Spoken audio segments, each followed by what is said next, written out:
Should I just do the video with the blue light glasses on top of my head? I think I'm gonna. Hello there, internet. Are all asexuals also aromantic? Let's find out. Long answer short, no. Great, video's over. Go home, all done here. So that may be the answer, but let's just pause for a second and look a little bit more into it. First off, you might be here, but that doesn't mean you know what the definitions of asexual and aromantic are. So let's start by defining them. As we've talked about many a time, asexual simply means not experiencing sexual attraction. That is asexuality as simply stated as it can be. However, as we know, there are other identities that fall under the asexual umbrella. I've made a video that will be linked somewhere in the world, somewhere up here, with some of those identities. But now let's look at aromantic.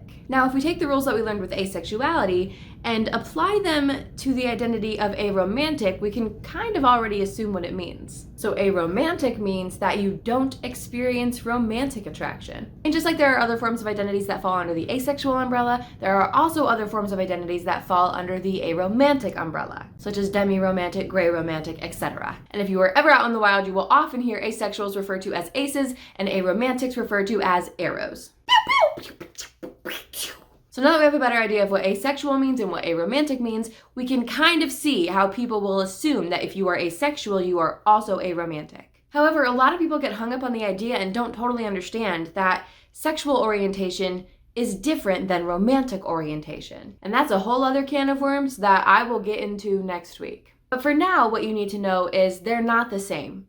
They are different orientations. You can have a different sexual orientation and a different romantic orientation. So, while you can be asexual and aromantic, you don't have to be. They are a lovely pairing that goes hand in hand, but it is not the rule. It is a possibility. And I mean, it's probably a high possibility. I don't know. But take me, for example. I am asexual and I am biromantic.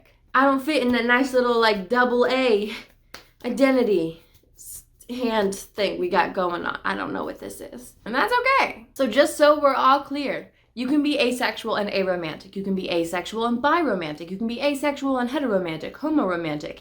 You can even be aromantic and heterosexual or homosexual or what have you sexual. It goes the other way as well. Let me know down in the doobly-doo what your sexual orientation and your romantic orientation are, and if people assume that they're the same, because mine aren't. I'm gonna go do some editing, and I will see you guys next time. Bye!